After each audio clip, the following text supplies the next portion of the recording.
Perkenalkan, nama saya Patricia Dian dari kelas 12 IPS 2 SMA Negeri 53 Jakarta.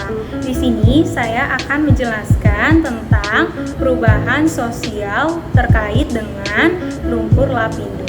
Banjir, lumpur panas Sidoarjo juga dikenal dengan sebutan lumpur lapindo lula atau lumpur Sidoarjo Lusi, adalah peristiwa menyemburnya lumpur panas di lokasi pengeboran lapindo berantas di Dusun Balanongo, Desa Reno Kenongo, Kecamatan Porong, Kabupaten Sidoarjo, Jawa Timur, Indonesia sejak tanggal 29 Mei 2006. Semburan lumpur panas selama beberapa bulan menyebabkan tergenangnya kawasan pemukiman pertanian dan perindustrian di 3 kecamatan di sekitarnya serta mempengaruhi aktivitas perekonomian di Jawa Timur. Faktor penyebab. Ada 3 aspek dugaan penyebab lumpur lapindo, yakni teknis, ekonomis, dan politik. Aspek teknis diduga berkaitan dengan gempa Yogyakarta karena berlangsung pada hari yang sama. Selanjutnya, aspek ekonomis. Diduga PT Lapindo sengaja menghemat dana pengeluaran karena mereka tidak memasang selubung bor pada sumur BPJ 1 sehingga saat terjadi underground blowout, lumpur yang ada di perut bumi menyembur keluar tanpa kendali. Yang terakhir, ketiga, aspek politik. Diduga adanya eksplorasi migas oleh pemerintah. Termasuk dalam bentuk perubahan sosial apakah peristiwa lumpur lapindo? Yang pertama termasuk perubahan revolusi. Karena bencana luapan lumpur ini berlangsung begitu cepat dan tidak direncanakan dan langsung menenggelamkan 3 wilayah pemukiman atau kecamatan. Bencana tersebut turut menghilangkan pola sosial serta berbagai aspek di dalamnya, baik aspek ekonomi, budaya, dan politik dalam masyarakat. Yang kedua, termasuk perubahan tidak direncanakan karena bencana lumpur lapindo ini merupakan bencana alam dan tidak ada manusia yang berencana untuk membuat sebuah bencana alam. Yang terakhir adalah perubahan besar karena bencana lumpur lapindo ini sangat berpengaruh bagi masyarakat, khususnya berpengaruh buruk terutama bagi masyarakat di sekitar wilayah terjadinya lumpur lapindo yang menjadi korban lumpur lapindo itu sendiri.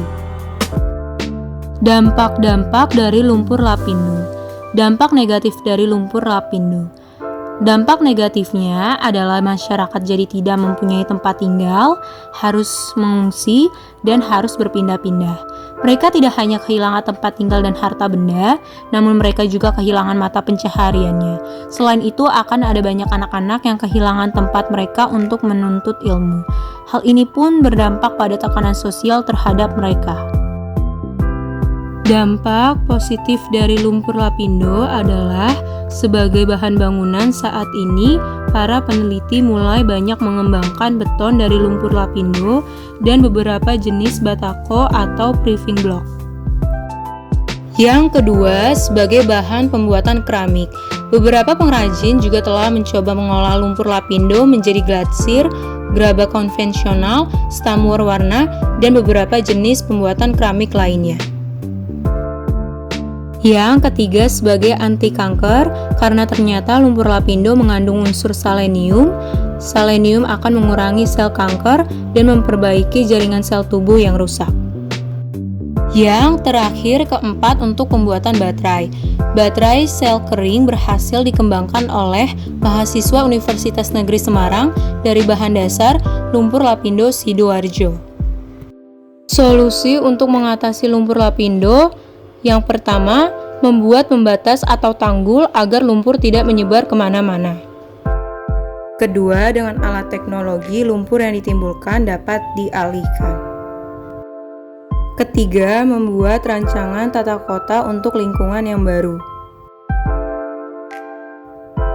Lumpur lapindo yang sudah tadi kita bahas, menurut saya masalah ini belum sepenuhnya selesai, sehingga alangkah baiknya PT Lapindo maupun pemerintah segera memperbaiki masalah ini secepatnya dan mengganti rugi dan juga memberikan santunan kepada korban lumpur lapindo sehingga mereka dapat memulai kehidupan baru yang lebih baik dan lebih layak.